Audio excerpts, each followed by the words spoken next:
The match hit her palm before she even registered his hand moving. Grant Bishop's fingers were cracked and bleeding at the knuckles, his sheepskin coat pulled tight against a wind that had turned vicious somewhere around nightfall, and he pressed that single, solitary match into Harriet Keller's trembling hand, with the kind of deliberate care that a man reserves for things he cannot afford to lose. His jaw was set like iron. His gray eyes, the color of storm clouds rolling in off the Rockies, were fixed on her face with an intensity that made something shift dangerously in her chest. "Get that fire going," he said, just that, nothing more. She stared at the match. She stared at him. The cold was extraordinary, the kind of January cold that didn't just bite, it swallowed you whole and dragged you down into something dark and permanent. The temperature in the Wyoming Territory in the winter of 1884 could kill a person in under 3 hours without shelter, without fire, without someone who gave enough of a damn to hand over the last thing keeping him alive. And that was the thing she couldn't reconcile. Grant Bishop did not look like a man who gave a damn about much. He looked like a man who had stopped giving damnations somewhere around the time he buried his wife. He looked like a man made of weathered leather and hard silence, and the kind of dark past that kept lesser men awake at night. His badge was barely visible beneath his coat, the silver star of Cutter's Creek's sheriff catching a sliver of moonlight for just a second before the wind snuffed it away. He had given her his last match. In that moment, shaking so hard her teeth were rattling against each other, Harriet Keller understood something that would take her weeks to fully admit to herself. She understood that the man standing in front of her, half frozen and twice as stubborn, was not the villain she had been so certain he was when she rode into Cutter's Creek 6 weeks ago with a satchel full of secrets and a heart full of righteous fury. She understood, in the brutal clarity that only mortal cold can produce, that she might be in terrible, irreversible trouble, not because of the storm, not because of the canyon they were trapped in, with the pass snowed shut above them and 2 dead horses half a mile back, because of him. Because Grant Bishop had given her his last match, and the look on his face when he said those 4 words, "Get that fire going," was not the look of a man fulfilling a duty. It was the look of a man terrified of losing something he hadn't known he'd found. Harriet pressed her fingers around the match. She turned toward the overhang of rock they'd been sheltering under, and she tried, with everything she had, to remember how she had gotten here.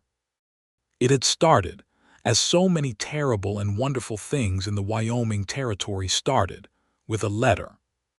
6 weeks earlier, November of 1884, Harriet Keller had been standing in the post office of Laramie reading a document that made her blood pressure rise to dangerous levels. She was 27 years old, dark-haired, sharp-eyed, and possessed of a stubborn streak that her late father had always said would either save her life or end it. She had been a schoolteacher in Laramie for 3 years, long enough to know every family in town, long enough to understand that the Wyoming Territory was a place where fortunes were made and stolen with equal frequency, and long enough to have heard the name Grant Bishop spoken with the kind of fearful reverence usually reserved for circuit judges and bad weather. The letter was from her younger brother, Thomas. He was 18, newly arrived in the small town of Cutter's Creek, 40 miles north of Laramie, where he had taken a position as a clerk at the general store owned by a man named Elias Prout. The letter said that things were not what they seemed in Cutter's Creek. It said that the sheriff was in Prout's pocket. It said that a family named Cullen had been driven off their land by means that didn't hold up to scrutiny. It said that Thomas was scared. Then the letter stopped. Harriet had waited 2 weeks. She had written 3 times.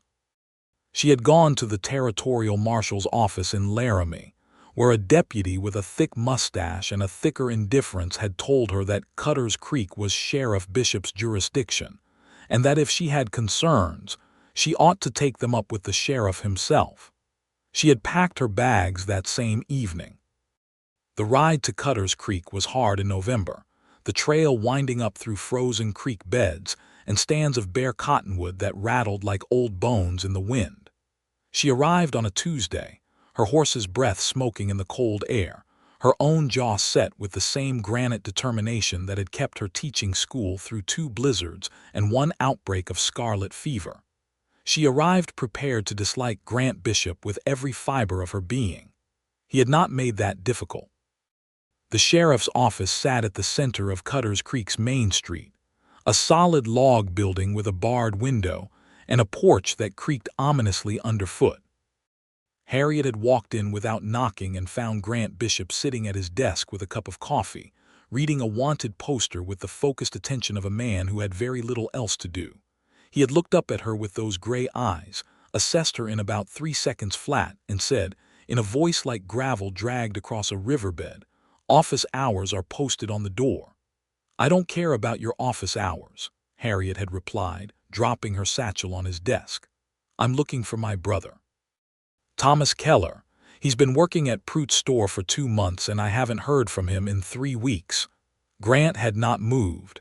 He had set down the wanted poster. He had looked at her for a long moment with an expression that gave nothing away, not concern, not dismissal, not recognition at the name Keller, just a flat, careful attention that she would later learn to read as something far more complicated than indifference. "When did you last receive a letter?" he had asked. "The 22nd of October. And before that?" "Every week since September. He was reliable. He's always been reliable." Grant had stood up then, and she had been briefly and annoyingly startled by his height. He was well over 6 feet, broad across the shoulders, with the kind of lean, hard build that came from years of physical work rather than any particular vanity. He was 40 years old, she would later learn. His dark hair had gone gray at the temples, and there were deep lines carved into his face around his eyes and mouth, not from smiling. He had the look of a man who had weathered genuinely difficult things and come out the other side stripped of most of his softness. "I know Thomas Keller," he had said, and something in the way he said it, the infinitesimal tightening around his eyes, had sent a cold thread of fear through her that had nothing to do with the November air. "Where is he?" she had demanded. "He left Cutter's Creek," Grant had said. "About 2 weeks ago. Took his wages, said he was heading back to Laramie." The lie had been perfect. That was what made it so troubling. It was smooth and calm and delivered without a flicker of visible deception. If Harriet hadn't known with bone-deep certainty that Thomas would never have left without writing to her, she might have believed it. "He did not go back to Laramie," she said flatly. "I came from Laramie. He is not there." A pause, just a fraction of a second. "Maybe he went somewhere else. Young men do. Not Thomas." They had stared at each other across the desk, and Harriet had felt, for the first time but not the last, that peculiar sensation of being in the presence of someone who was matching her, thought for thought, in a contest that had very high stakes and very unclear rules. "I'll look into it," Grant had finally said. "I'd like to look into it myself," Harriet had replied. "I'll be staying in town." He had not objected. She had taken a room at the boarding house run by a widow named Clara Finch, and she had begun doing what she was good at, which was watching and listening and drawing careful conclusions from small details.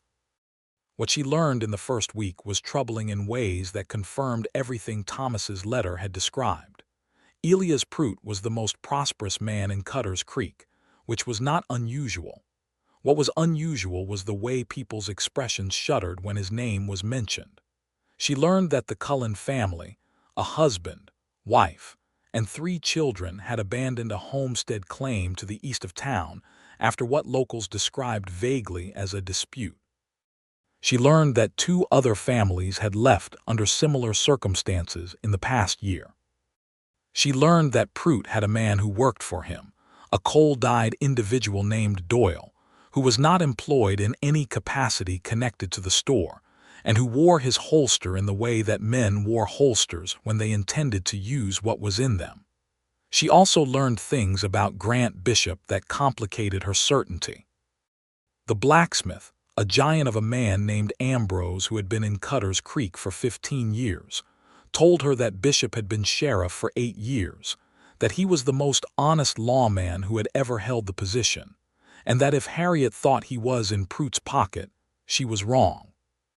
The boarding house keeper, Clara Finch, told her that Grant had buried his wife, Eleanor, 4 years ago, fever, swift and merciless, and that he had not been the same since, had become harder and quieter, but that he was a good man underneath the hardness.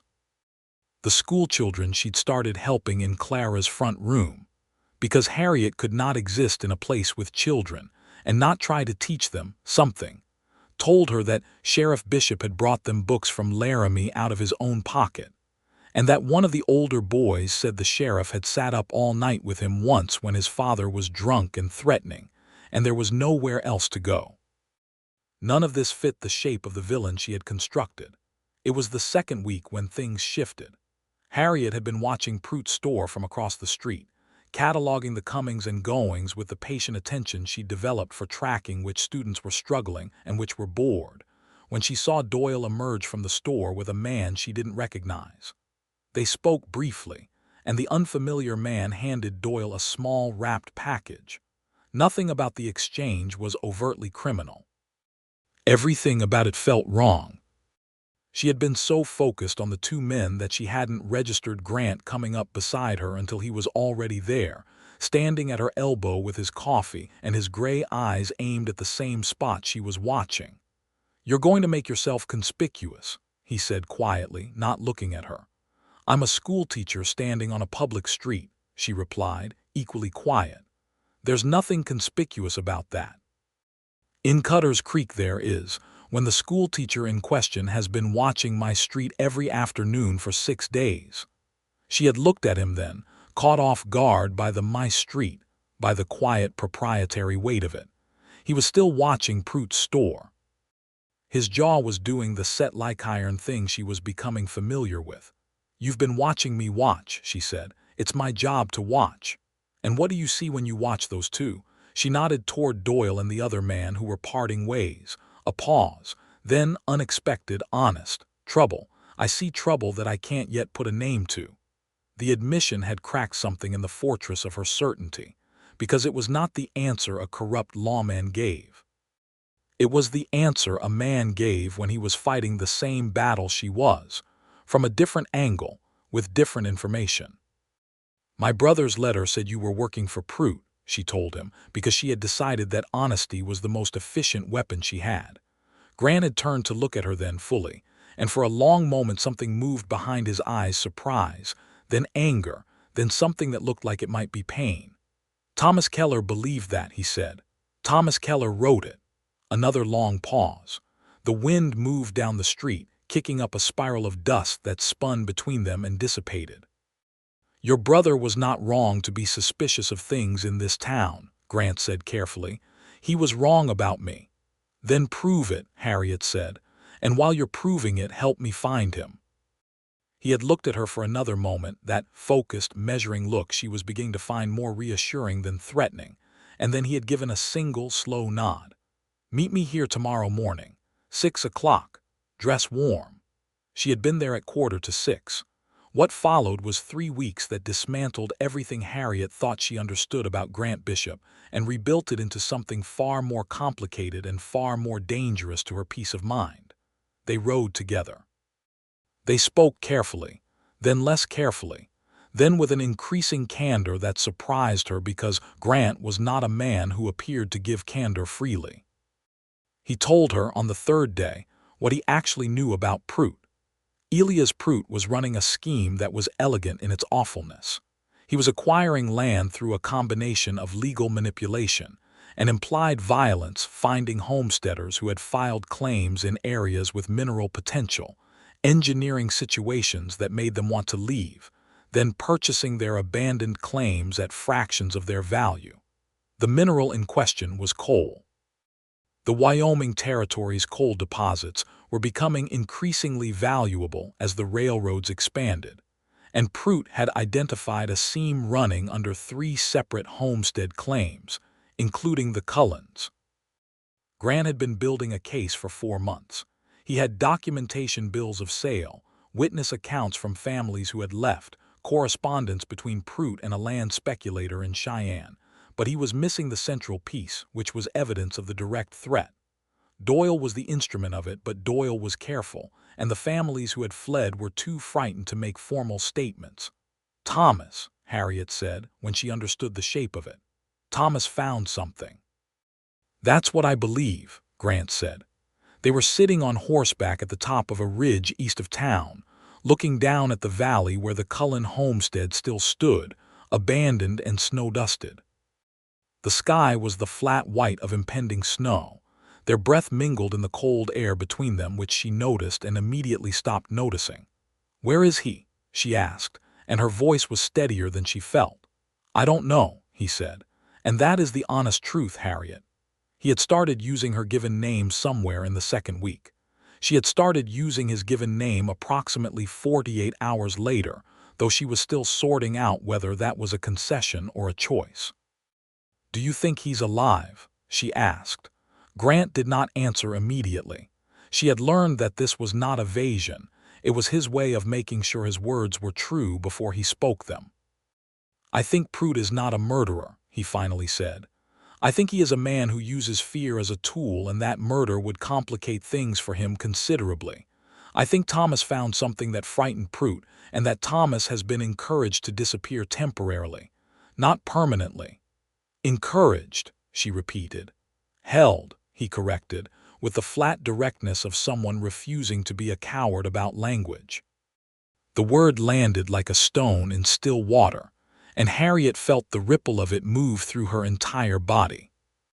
Her brother was 18 years old and held somewhere because he had stumbled into something larger than himself, and the man next to her was the only person in a 40-mile radius who both knew this and gave any sign of intending to do something about it. "We need to find where," she said. "We do." That "we" was the first one he had used. She filed it away with the same precision she applied to everything else. It was in the third week that the story took a turn that neither of them had anticipated. Harriet had been teaching the children in Clara's front room, 5 of them, ranging from 7 to 12. None of them currently enrolled in any formal school because Cutter's Creek had not yet funded a proper schoolhouse. When the youngest, a girl of 7 named Me, had said something that made Harriet set down her chalk and ask very careful questions. Me's father worked at the livery stable. Me had heard, through the particular osmosis by which children absorb adult conversation without adults realizing it, that there was a man staying at the old Hadley claim up on the North Ridge. The old Hadley claim had been one of Pruitt's acquisitions. Nobody was supposed to be there. But Me's father brought a horse up there once a week, a horse that belonged to Doyle. Harriet had gone to Grant within the hour. He had listened. He had asked Me, with a gentleness that Harriet had not expected and could not quite stop thinking about afterward, 3 careful questions that confirmed the location and the frequency of the visits. Then he had looked at Harriet with an expression she was learning to read as the one he wore when he had decided something. "I'm going tonight," he said. "Alone." "You are not going alone," she said. "It could be dangerous. My brother is up there." They had stared at each other, and the outcome was, she thought later, with a rueful clarity probably inevitable from the moment it began. Grant Bishop had spent 4 years alone, and he had developed habits of aloneness that were deeply ingrained. But Harriet Keller had spent 3 weeks systematically dismantling those habits, and on this particular battleground, she was not going to yield an inch. They had ridden out together at midnight, under a sky that had gone from flat white to a deep, threatening pewter that Grant read with a rancher's automatic literacy and called "a storm coming in from the northwest fast." They had found Thomas. He was alive, which was the most important thing, and he was frightened and hungry and had a bruise along his jaw that made Harriet's hands curl into fists, but he was fundamentally unharmed. He had discovered, in Pruitt's office while staying late to finish accounts, a ledger that documented the payments to Doyle and the correspondence with the Cheyenne speculator. He had been foolish enough, brave enough, to take the ledger. He had not been fast enough to get out of town before Doyle caught him. Grant had the ledger now, secured inside his coat. Thomas was on Grant's horse, wrapped in Grant's extra blanket, being directed down the trail toward Cutter's Creek and Clara Finch's boarding house, which Grant had declared the safest location in town, with the blunt authority of a man accustomed to being right about security. And then the storm had arrived. It had arrived the way Wyoming storms arrived in January, which was with no manners and no warning beyond the 15 minutes Grant had predicted, which was 15 minutes more than nature generally offered. The temperature had dropped 10 degrees in the space of a breath. The wind had come up howling from the northwest exactly as he'd said, and the snow had followed the wind within moments, thick and blinding, the kind of whiteout that turned familiar landscape into a hostile abstraction. Thomas had made it down to the main trail before the worst hit. Grant and Harriet, coming back from securing the Hadley cabin, had not.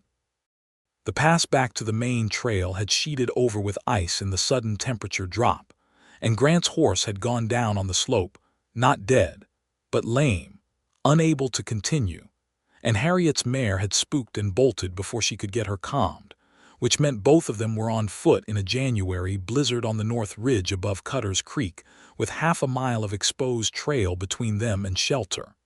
Grant had found the rock overhang in the dark. She still did not entirely understand how. He moved through the frozen landscape with a certainty that was eerie, as if he had memorized the shape of every stone in his jurisdiction over 8 years of riding it. He had found the overhang, pulled her under it, and surveyed their situation with the focused calm of a man cataloging variables. One blanket, a knife, a canteen that was already half frozen, some dried jerky in his saddlebag, which he'd retrieved from the lame horse before leaving the animal in a sheltered hollow, a small quantity of dry wood under the overhang, left by some previous traveler or hunter who had sheltered here before, not much but enough, and one match. He had checked. He had gone through every pocket with methodical thoroughness, and she had watched his face change as the count came up 1. The small box in his coat pocket held a single match.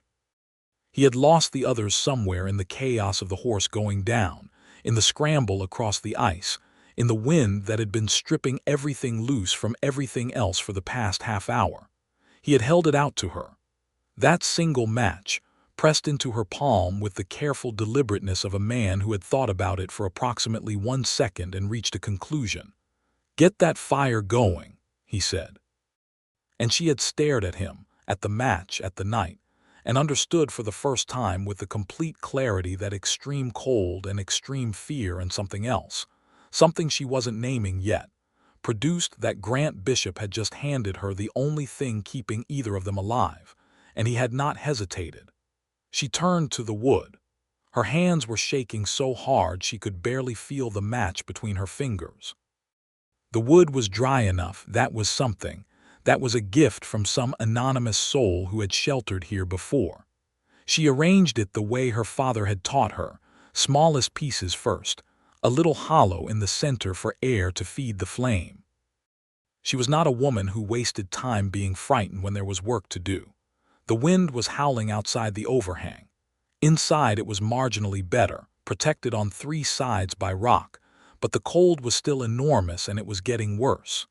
She could hear Grant's breathing behind her, measured and controlled, and she knew from the sound of it that he was very cold and managing it the way he managed everything, which was by sheer force of will. She struck the match. The flame caught, flared, tried to die in a draft, and she hunched her body around it instinctively, creating a windbreak with her shoulders, blocking everything out. The small pile of kindling caught. The flame steadied, grew. She added pieces with a trembling but precise hand, and the fire built itself from the bottom up the way fires do when they're given what they need, and within 5 minutes there was actual, honest warmth pushing back against the dark. She sat back and looked at Grant. He was leaning against the rock wall, watching the fire with an expression she hadn't seen on him before. It was not the flat, careful expression of the sheriff cataloging variables. It was something softer and more defenseless, and she thought with a sharp, sudden insight that it was relief, not for himself, for her. "You've done that before," he said. "My father taught me," she said. He said a woman alone on the frontier had to know fires and weapons and how to read weather. Smart man. He was, she paused. He died 5 years ago, that's why I came out here. There wasn't much left in Ohio. She hadn't told him that before. She had told him about Thomas, about her work, about the things she'd observed in Cutter's Creek.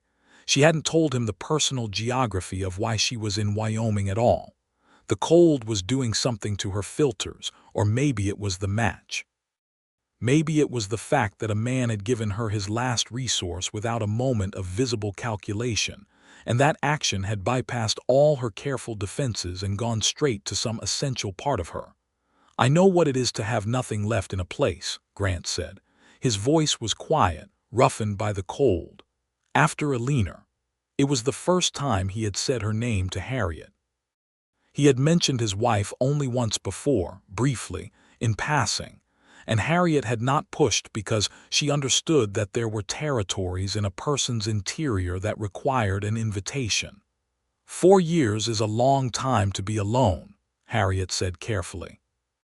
Sometimes it doesn't feel like a long time, he said. Sometimes it feels like it's still happening. The fire crackled.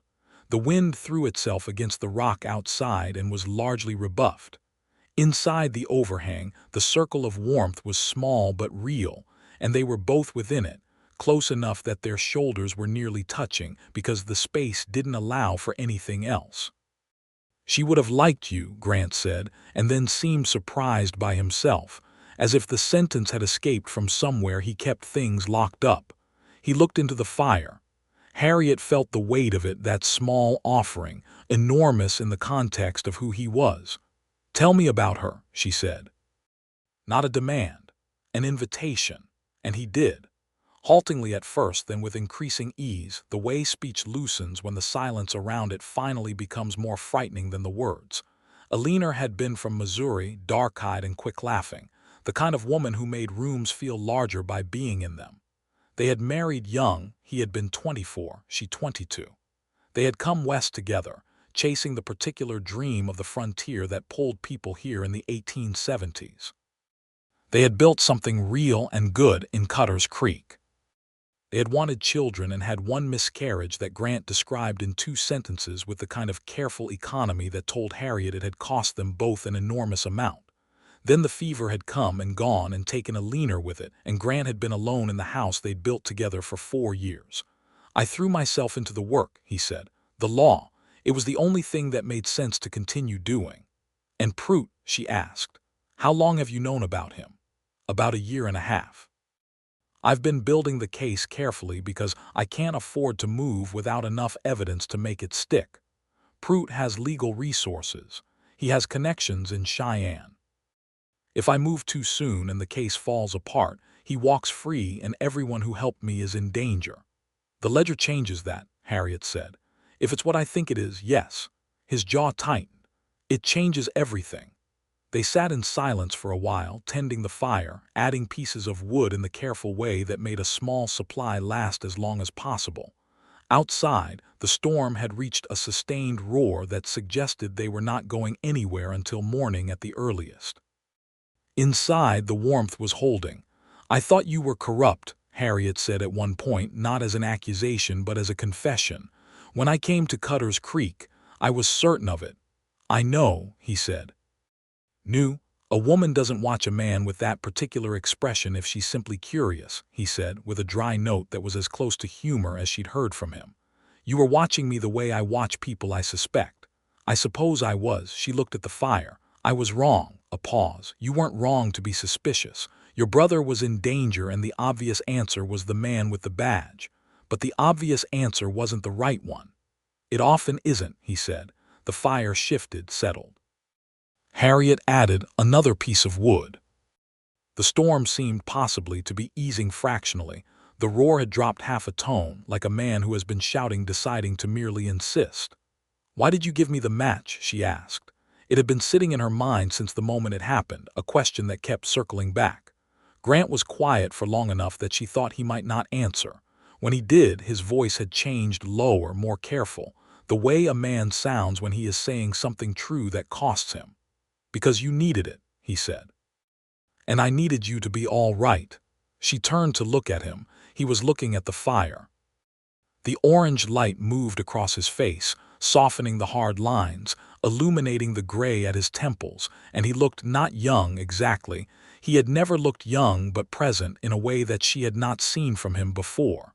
Present in a way that admitted vulnerability. "Grant," she said. He looked at her. The space between them was very small. The cold was very large. The fire was the only warm thing in a mile radius. And Harriet Keller decided, with the decisive clarity that she applied to problems that had an obvious solution once you stopped being a coward about them, to close the distance. She kissed him. It was brief and tentative, the kind of kiss that is more question than statement. He went completely still for one heartbeat. Then his hand came up gloved, careful, and cupped the side of her face, and he kissed her back, and it was not brief at all. When they parted, the fire was crackling merrily, and the storm outside had definitely dropped another half-tone, and Grant Bishop was looking at her with an expression that was so nakedly, helplessly overwhelmed that Harriet had to resist the urge to say something brisk and practical to give him a moment to reassemble himself. "I didn't expect that," he said. "Neither did I when I came to Cutter's Creek," she replied. He let out a breath that was almost a laugh, almost, not quite, but the closest she'd heard to it. His hand was still at the edge of her face, not quite touching now, hovering. "Harriet," he said, and then just her name again, like he was confirming something. "We should sleep in shifts," she said practically, because they were still two people stranded in a blizzard on a mountain with a small fire and a finite wood supply, and the practical reality had not dissolved because of a kiss.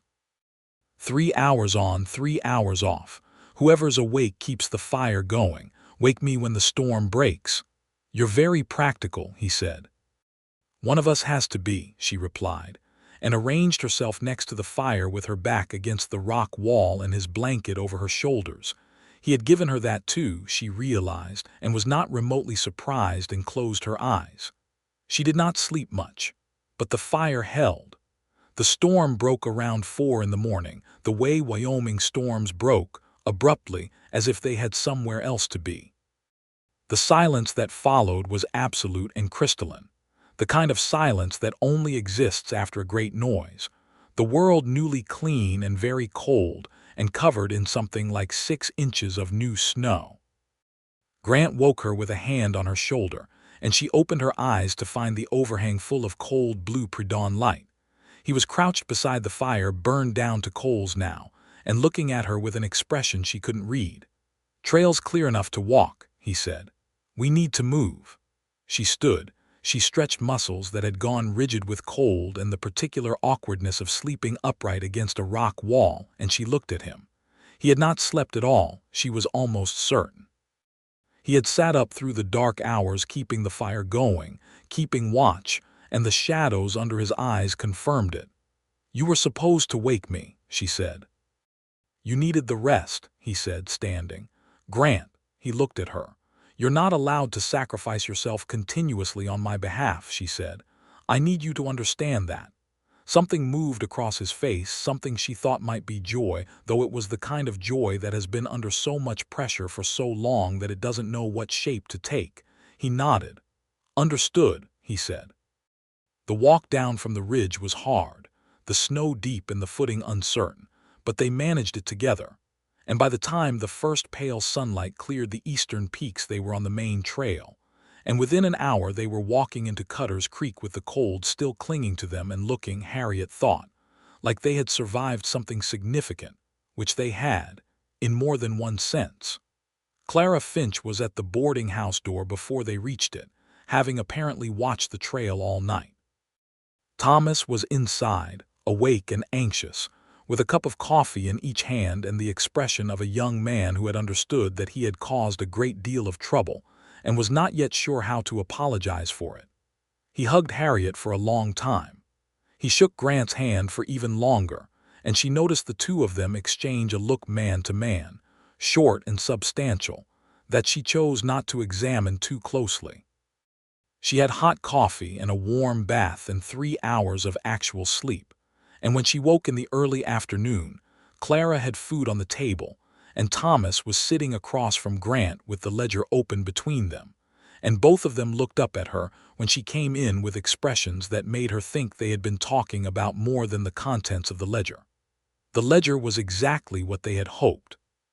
Thomas, who had been doing accounts in Pruett's office, had a detailed understanding of what it documented: the payments to Doyle, the correspondence, the land transactions.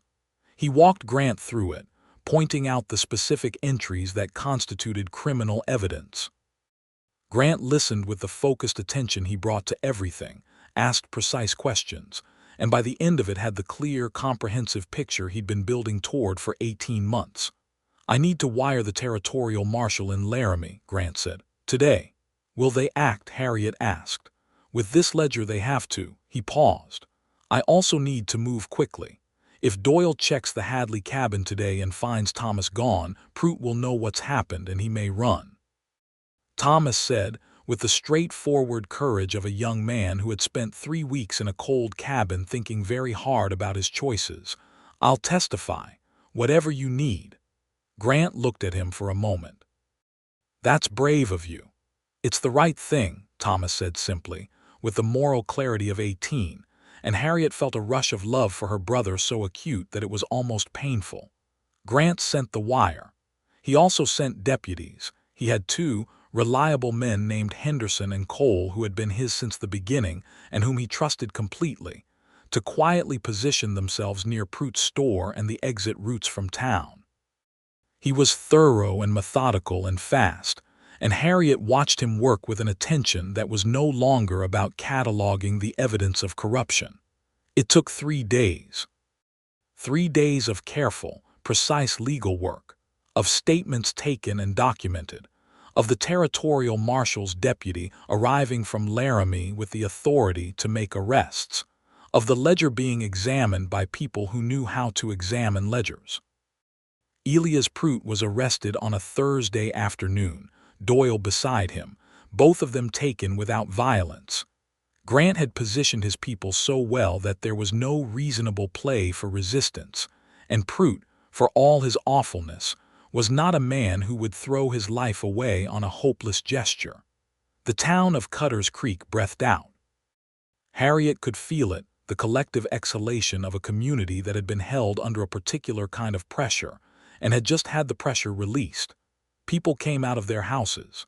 The blacksmith Ambrose shook Grant's hand so vigorously that she was briefly concerned about the integrity of Grant's arm. Clara Finch made a pie and brought it to the sheriff's office and informed them that they were eating it immediately. Thomas was fine. More than fine.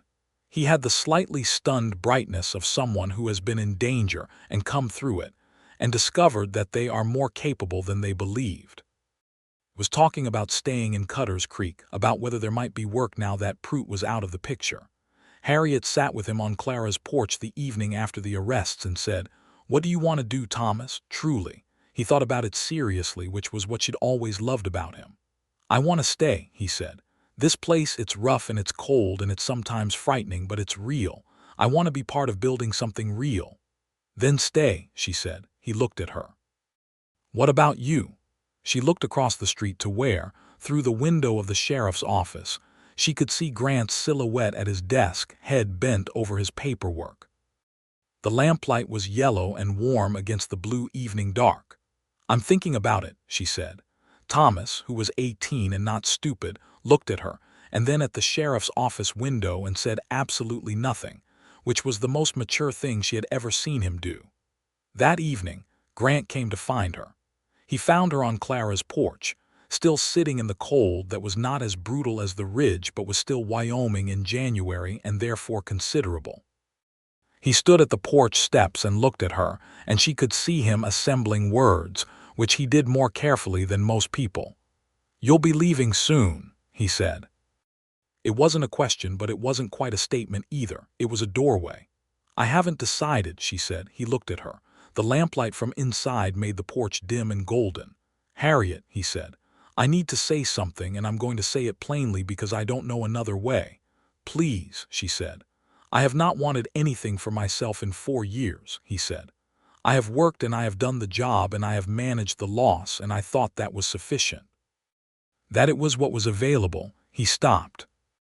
"And then you walked into my office with a satchel and no patience, and you were wrong about me in the most aggravating way. And in the process of proving you wrong and you proving me wrong about other things, I have another stop." He exhaled. "I want things I haven't wanted in a long time. I am terrified of that, and I want it anyway." Harriet descended the porch steps. She stood in front of him in the cold dark, with the lamp inside throwing a warm rectangle of light across the frozen ground between them. And she looked at this man, weathered and honest and capable of extraordinary gentleness beneath the granite. A man who had given her his last match without a moment's hesitation. And she said, "I am not going back to Laramie." The look that moved across his face was the one she had seen in the overhang on the ridge, the one she had thought might be joy under pressure, and this time she saw it resolve clearly into exactly that.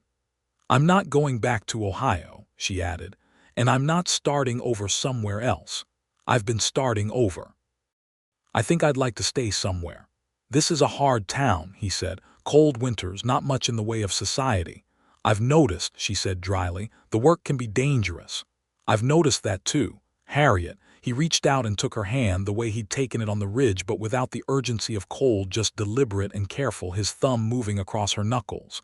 "Will you?" "Yes," she said. He blinked. "I hadn't finished." "You were going to ask if I would stay," she said. "And the answer is yes." "I was going to ask if you would let me court you properly," he said, with a dignity that she found both endearing and faintly funny. "Oh," she said, "also yes." His hand tightened around hers. He smiled, and it was, she realized, the first real smile she had seen from him. Not the dry near humor of the past weeks, but an actual complete smile that changed the whole landscape of his face, erasing a decade of hard lines and replacing them with something younger and more open and absolutely devastating. And she made a quiet internal note that she needed to make that happen as often as possible. "Then we're agreed," he said. "We're agreed," she confirmed. The months that followed were, in the accounting of Harriet Keller's life, the most unexpected she had lived. She had expected the Wyoming Territory to be a stopping point, a place to collect her brother and return to the known world. What she found instead was a life being built in real time, with her particular skills and his particular solidity combining into something she hadn't had a word for before and was beginning to understand was called home. She organized the schoolhouse. This was not a small undertaking. It required petitioning the town council, which Grant was part of, for funds, and designing a curriculum appropriate for children whose practical education had enormous gaps, and finding the building materials for a proper structure. She threw herself into it with the focused energy she applied to everything, and by February she had the council's agreement and the outline of a plan. Grant helped her. He helped her with the practical logistics of it, the materials, the land, the construction timeline. In the quiet, competent way he helped with everything. He came to council meetings when she needed support and sat beside her with his steady presence. And when the old-fashioned member of the council named Dawes said that a woman didn't need to be heading up a school project, Grant had looked at Dawes with the specific flat gray expression that Harriet was deeply familiar with and said, "Miss Keller is the most qualified person in this town to run a school, and if you'd like to discuss why, I have time this afternoon." And Dawes had decided he did not have time for that particular discussion. She thanked him for it afterward. "You didn't need the help," he said. "No," she agreed, "but it was kind." He had looked at her the way he sometimes looked at her, like she had said something that landed in a place he kept important things. It was just right, he said. He courted her properly, as he had promised. There were dinners, at Clara's table and sometimes at his own house. The first time she came for dinner he cooked with the focused, slightly anxious attention of a man who had not had cause to cook for company in a very long time. And the food was actually quite good, which she told him, and he looked relieved in a way that made her feel an almost unbearable tenderness. He brought her things, a book he'd ordered from Laramie, knowing she was a reader, a length of cloth he'd picked up on a supply trip because he'd thought the color suited her. He was not demonstrative in the showy way of some men. His demonstrations were specific and attentive and always exactly right because he was a man who paid attention.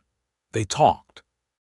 They talked through evenings on her porch and his, and on long rides in the increasingly bitter cold of February, and over the supper table when Thomas joined them, which he frequently did because Thomas had taken a position at the newly established general store and was becoming a fixture of Cutter's Creek's social landscape. They talked about everything: books they had read, the law and its limitations, the future of the territory, the question of whether Wyoming would achieve statehood in the coming years, the moral complexities of the frontier's relationship with the Lakota and Arapaho peoples whose land this had been, about which Grant had views that were more nuanced and uncomfortable than she had expected, and which she found herself respecting enormously. He told her about his parents in Pennsylvania, his father's farm, the younger brother who died of a fever at 16, the losses that had shaped him before Eleanor, the stratum of grief below the stratum of grief.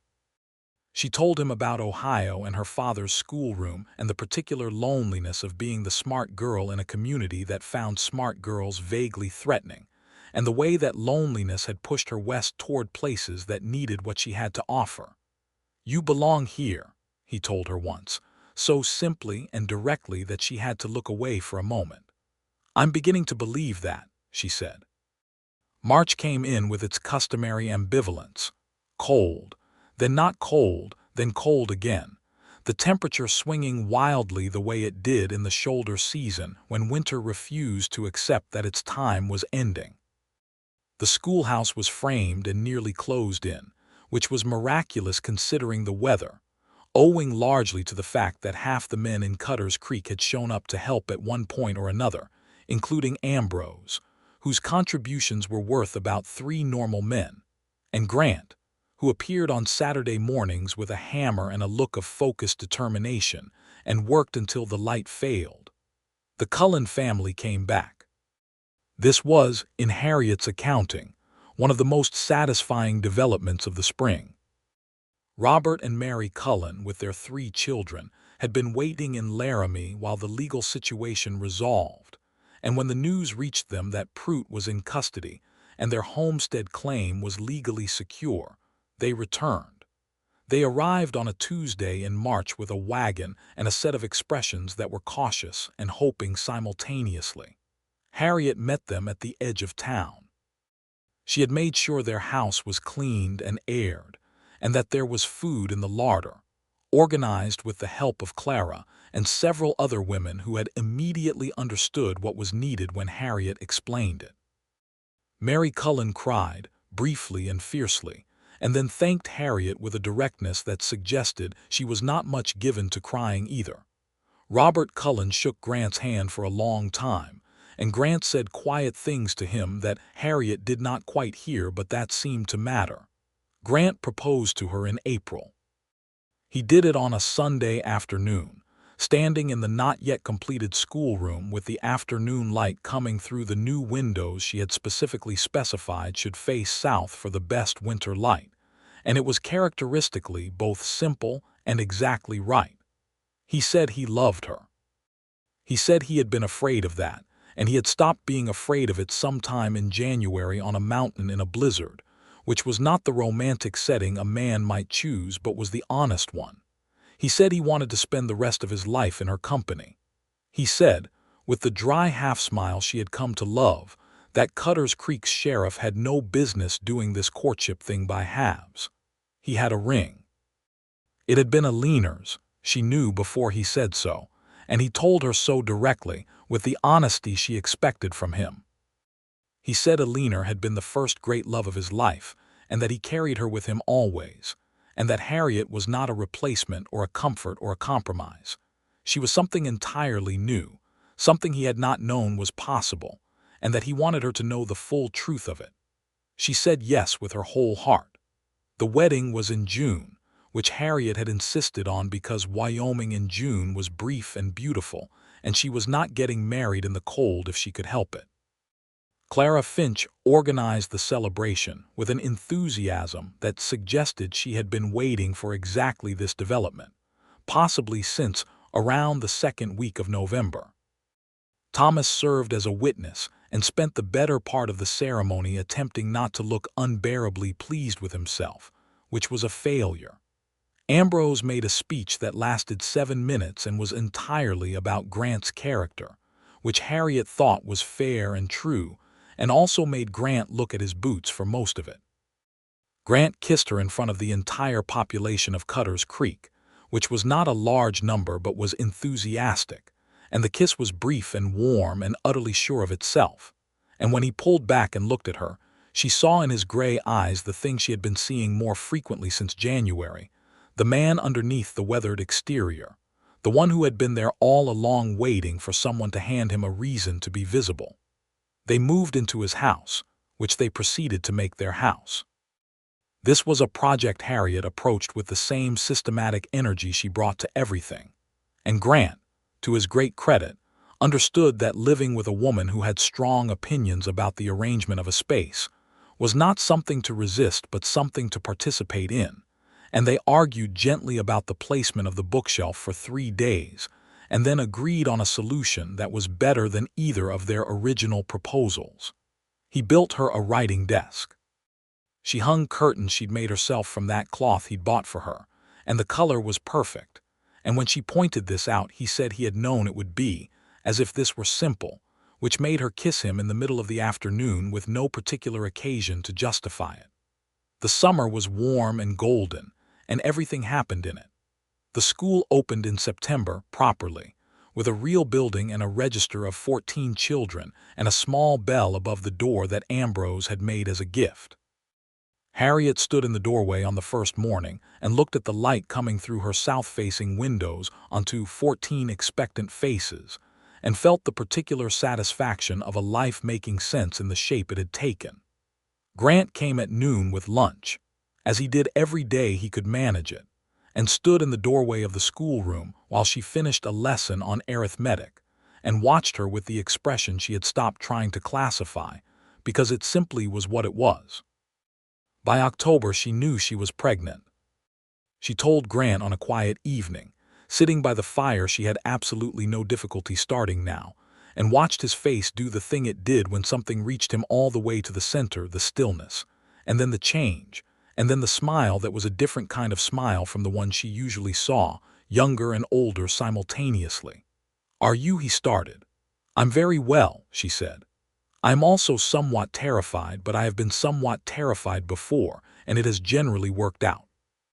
He pulled her close with a gentleness that was becoming one of the defining features of her understanding of who Grant Bishop actually was, a man who handled the things he loved with extraordinary care. He said against her hair, "You are the bravest person I know." "That's not true," she said. "You are." "We'll argue about it later," he said. "We'll call it a tie," she said. He laughed fully, the laugh she had been accumulating for months like something precious. "Agreed," he said. The pregnancy changed things in ways Harriet had expected, and ways she hadn't. She had expected the physical reality of it, the exhaustion of the early months, the later months increasing awkwardness, the way the Wyoming cold became simultaneously more oppressive and more manageable because she was always warm now. She hadn't expected the way it softened certain things in Grant that had still been carrying residual hardness, the way he treated her growing evidence of their shared future with a reverence that was quiet and entirely genuine. He talked to her differently than before, not as though she were fragile.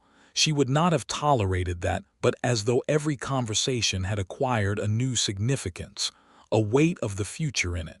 He worried about her. She managed his worry with the practicality he had come to expect and depend on, pointing out that women had been having children in difficult conditions since before history, and that she was healthy and strong, and in the care of the most competent physician within 50 miles. A Dr. Marsh who had established a practice in Cutter's Creek that spring and whom Harriet had immediately assessed as both technically skilled and, crucially, respectful of a woman's intelligence about her own body. She kept teaching until February, when the sheer physical logistics of it became complicated. Thomas stepped in. He had, over the past year, been quietly attending her classes when he could, and he had a natural ease with children that she hadn't expected from her quiet, bookish brother. She appointed him temporary schoolmaster with the authority of someone who had built the institution and intended to return to it, and he took the role with the seriousness and slight surprise of someone recognizing a vocation they hadn't known they were looking for. The baby came on a cold morning in March of 1886, appropriately cold, Harriet thought, given that cold had been the medium in which so much of her life in Wyoming had been conducted. Grant was there. He had refused to be anywhere else, which had prompted a brief discussion with Dr. Marsh about what was and was not traditional, and Grant had looked at the doctor with the flat gray expression and said he would be in that room, and Dr. Marsh, a man of good sense, had decided that tradition was flexible. The baby was a boy. They named him Daniel for Harriet's father. He was loud and opinionated from the first moment, which Grant said was entirely predictable, and Harriet said was a trait that would serve him well. Grant held him with the focused attention he brought to everything, and his face was doing something Harriet had never seen it do before, completely open, every carefully maintained surface stripped away, just a man holding something small and real and astonishing, a man understanding for the first time that the life he had thought was finished 4 years ago had in fact been waiting to become something new. He looked up and found her watching him. "He's extraordinary," he said. "He looks like you," she said. "He has your nose. He has your eyes," he said. "Thank God." She laughed, which was not the most dignified response to the moment but was the honest one, and he laughed with her.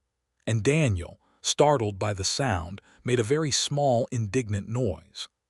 Life in Cutter's Creek in 1886 was both harder and richer than Harriet had imagined when she arrived on that November morning 2 years earlier. The territory was changing, more settlers arriving, more pressure on the land and its resources, the continuing unresolved tensions with the indigenous peoples, whose territory the settlers occupied with a lack of acknowledgement that troubled Harriet deeply, and that she brought into her classroom with an honesty that occasionally alarmed parents. The economy was shifting as the cattle industry faced challenges, and the coal that Prout had schemed for was indeed being developed now, through legitimate processes, bringing a mixed blessing of industry and disruption. Through all of it, Grant was the law.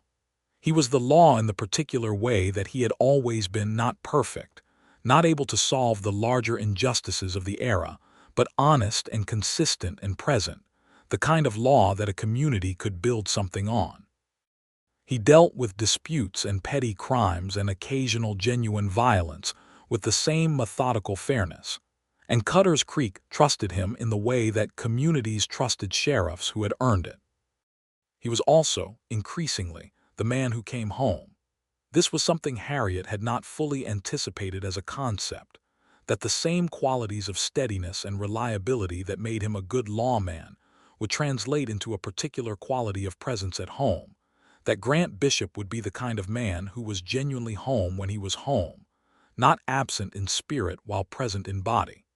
He was engaged with Daniel with the same focused attention he brought to everything that mattered to him.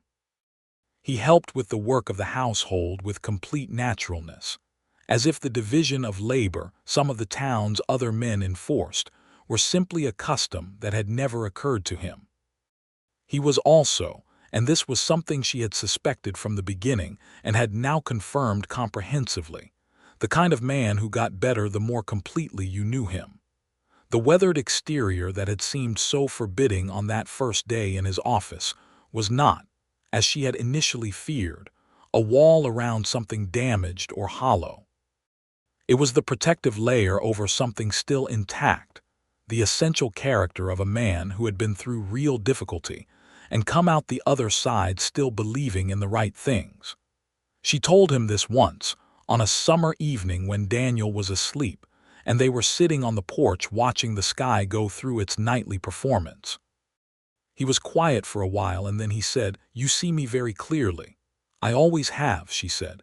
"Even when you were certain I was corrupt," he said with a dry note. "Even then, I just had the picture wrong." She leaned her head against his shoulder. "Now I have it right." His arm came around her. They watched the stars come out over the Wyoming dark, and it was the kind of moment that doesn't require anything to be said within it. Thomas stayed.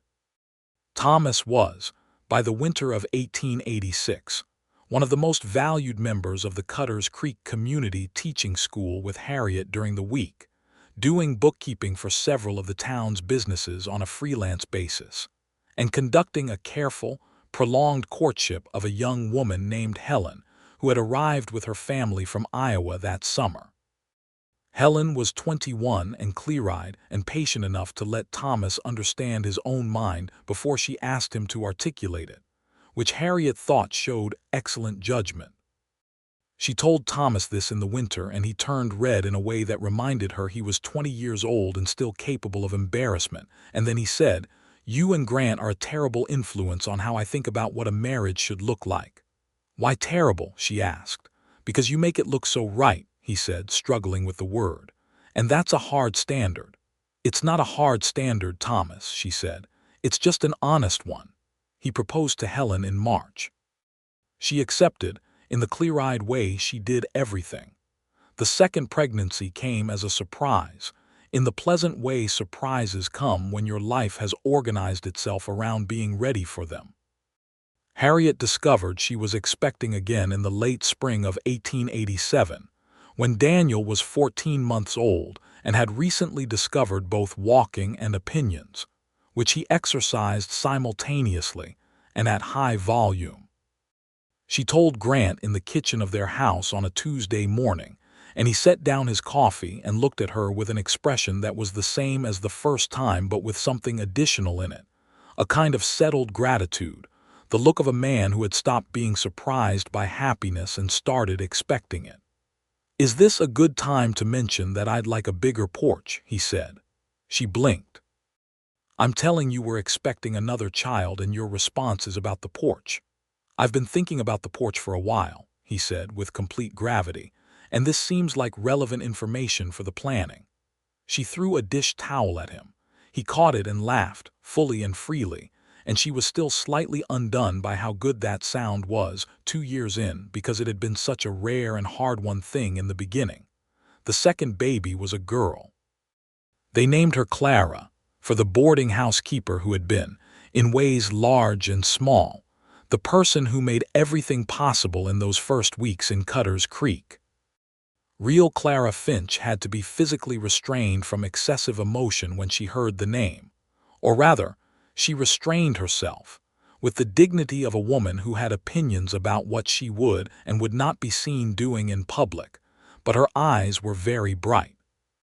Daniel's opinion of Clara started as deep suspicion and evolved, over approximately 3 weeks, into a proprietary affection that Harriet recognized immediately as the same quality of attention she had observed in his father applied to small, important things.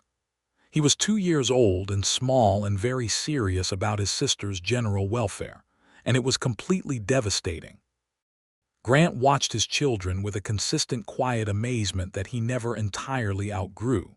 He was, by this point, sheriff for 10 years now, husband for 2, father of 2, a version of himself that Harriet thought the earlier version would not have recognized. Not changed in his essentials, which had always been honest and steady and quietly good, but opened, unlocked. The man who had given her his last match in a blizzard had been doing so because something in him already knew, even before he would admit it to himself, that she was worth the giving. The town continued to grow and change around them. The year 1887 brought more settlers, a new bank, and the first discussion of a formal county organization that would formalize Cutters Creek's status in the territory's governmental structure. Grant was deeply involved in this process. He was respected beyond the town now, his reputation having spread through the Prout case and its resolution, and people came to him for counsel in ways that went beyond the strictly legal. Harriet's school expanded. By the fall of 1887, she had 23 students, and Thomas teaching the older children while she handled the younger ones. She had also begun a small adult literacy program on Saturday mornings, which had been met initially with skepticism. Grown adults attending school was not a natural concept for many of the community's members, but which had gained traction as people understood what it offered. 3 of her adult students were women who had come west as wives and had never had access to the kind of education Harriet could provide. She taught them with the same conviction she applied to the children, that knowledge was not a luxury but a right, and that the frontier's particular challenges made it more necessary rather than less. Grant came to the Saturday sessions when he could. He sat at the back of the room with his coffee and his quiet attention, and once she had overheard him talking to one of the women students, a woman named Rosa who had recently become a citizen, about what it meant to be able to read the documents that governed her life. He had spoken with a simplicity and directness about the power of that knowledge that made Harriet understand, all over again, that the man she had married was exactly who she had determined he was in a blizzard on a mountain ridge in January of 1884. He was exactly who he was. That was its own kind of miracle. The spring of 1888 brought the big news that Wyoming Territory would be making application for statehood, which everyone in Cutter's Creek discussed with enormous energy. Grant had views on statehood and what it would mean for the community, and he expressed them in the measured way he expressed everything, but Harriet could see the animation behind his measured words. This was something he cared about, the formal recognition of what they were all building. Wyoming was also discussing, with more seriousness than most territories, the question of women's suffrage. The territory had in fact granted women the right to vote back in 1869, the first such provision in American history, and as statehood approached, the question of whether this would continue was alive and consequential. Harriet threw herself into the discussion with the energy that the topic deserved, writing letters and attending meetings, and making arguments with the focused conviction of someone who had always understood, at a personal and practical level, exactly what was at stake. Grant supported her in this as he supported her in everything, actively, specifically, and without any apparent sense that it required him to diminish himself. He signed the letters she asked him to sign. He made arguments in the town council's discussions that drew on her research and credited her for it. When someone asked him once, at the general store, whether his wife ought to be making political arguments, he had turned the full flat gray of his gaze on the questioner and said, "My wife ought to do what my wife determines she ought to do, same as any of the rest of us." And the conversation had ended there. There was a third pregnancy in the summer of 1888. This one she told him about in the evening, on the bigger porch he had built the previous fall, with Daniel now 2.5 asleep inside and Clara on his knee pulling at his badge with the focused interest she applied to everything shiny. He looked down at the baby, then at Harriet, and his face did the thing it did. "We're going to need a bigger house," he said, "or a more creative use of the existing space," she replied. "I could build on," he said, "2 more rooms." "You could," she agreed. "You're very good at building." He looked at her, and she saw in the gray of his eyes the particular look that was only hers, the one that had first appeared in a mountain overhang in a blizzard, and had never stopped being startlingly present. "I've had good reasons to build," he said. "You have," she agreed, and reached over and took his hand, and they sat on the porch of their house in the Wyoming evening while the territory prepared to become a state, and the children slept, and the stars came out one by one over the mountains. The trial of Elias Prout had concluded in the fall of 1885. She had gone to Cheyenne for it with Grant, both of them testifying, Thomas testifying with the calm steadiness of someone who had decided what they stood for. Prout had received 5 years in the territorial penitentiary and a substantial fine. Doyle, who had cooperated in exchange for a reduced sentence, had received 2 years. The Cullen homestead and 2 others were returned to their rightful claimants. It was not perfect justice. Nothing was ever perfectly just in the territory's complicated legal landscape, but it was real, documented accountability, and it stood. The Cullen children came to Harriet's school.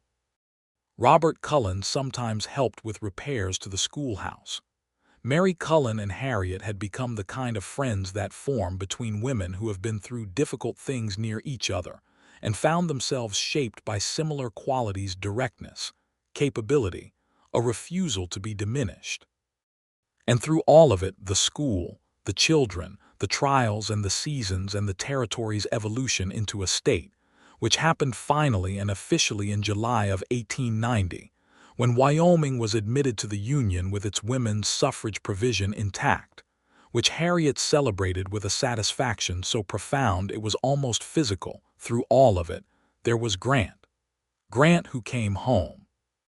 Grant who built things. Grant who sat with his children on the floor and read them stories from the books he ordered from back east with the same steady commitment he brought to ordering his deputy's supplies. Grant who argued with her about the placement of furniture and always ultimately conceded that her solution was better, and who admitted this with a grace that still surprised her. Grant who was, at 44 in the summer of 1888, more entirely himself than the man she had met, weathered still, gray at the temples and crow-footed around the eyes, but lighter somehow, as if the accumulated weight of 4 years of grief and 4 years of difficult legal work and 2 years of cautious, rebuilding hope had been replaced by something that weighed less and sustained more. The third child was born in January of 1889, January again, though a warm room with a fire going strongly this time, Dr. Marsh and Clara Finch both present, Grant keeping Daniel and toddling Clara occupied in the kitchen with a patience that she could hear through the wall. A second boy. They named him James for Grant's father, and he came into the world with his eyes open and an expression of deeply affronted alertness, as if he had been brought here under false pretenses and intended to get to the bottom of it. Grant came into the room when it was done and sat on the edge of the bed and held James in the crook of his arm, and Daniel climbed up beside him wanting to see, and Clara was on Harriet's other side having been carried in by Clara Finch, and they were all on the bed together in the January cold, with the fire going strong, and the mountains outside, and 3 children between them and the life they had built pressing in from every side with its warmth and its weight. Grant looked at her over the heads of the children. "I gave you my last match," he said quietly, low enough that only she could hear. She raised an eyebrow. "Yes, in a blizzard it was dramatic. I want you to know," he said, "that I would do it again." "I know," she said. "Every day," he said. "Every last match, everything I have." She reached out and put her hand against his face, weathered, familiar, exactly right. "I know," she said again, "and I would light the fire every time." He turned his face into her hand for just a moment, closing his eyes, and in the firelight of their house in the Wyoming winter with their children around them and the life they had built from a blizzard and a match, and the particular determined honesty of 2 people who had decided to stop being afraid, Grant Bishop looked like what he was, a man who had come home. By the spring of 1890, Cutter's Creek was unrecognizable compared to the small, frightened settlement Harriet had ridden into 6 years earlier. It had a proper school, a reliable law, a growing civic pride, and a community newspaper that Thomas had co-founded with Helen. They had married the previous spring in a ceremony that Harriet had wept through, which was not her usual mode, but which she felt was entirely justified by the specific emotion of watching her brother walk toward his own version of what she had found. Thomas was 23 and running a newspaper and married to a clear-eyed woman who loved him, and the boy who had written a frightened letter from a corrupt merchant's store and hidden in a cold cabin for 3 weeks had become a man who printed the truth about their community every week without apology. Harriet was unreasonably proud of him, and she told him so, and he turned red in the exact same way he always had. Daniel started school the fall of 1890, walking through the door of his mother's schoolroom on the first morning, with the expression of someone attempting to be entirely casual about a situation that was actually quite significant to him. He was 5 years old and very serious. He sat in the front row and paid attention, with a focus that made Harriet bite her lip against the smile that was entirely unprofessional of her. Grant came for him at the end of the day, walking the 3 blocks from the sheriff's office with James on his back and Clara holding his hand, and the 4 of them walked home together in the September sunshine, Daniel narrating the entire day's curriculum with the thoroughness of someone who had found the experience significant enough to want a full accounting made of it. "He's going to be something," Grant said that evening, after the children were in bed and they were sitting at the kitchen table with tea. "They all are," Harriet said, "though in very different ways." "James is going to be trouble," Grant said. "James is going to be trouble, and we're both going to be so proud of him for it," she agreed. "Clara is going to be you," he said. "God help everyone," she said. He laughed. She laughed. The kitchen was warm and the children were asleep, and Wyoming was a state and the school was full and the law was honest and her brother was married and making something real with his own life, and the fire was going strong. Wyoming entered the 1890s with the energy of a place that had survived its own becoming.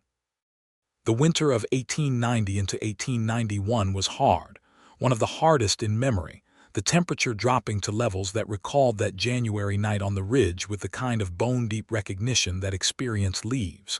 But they were prepared. The house was well insulated. Grant had spent the fall on it systematically, while Harriet organized the school's winter curriculum. The woodpile was substantial. The larder was full.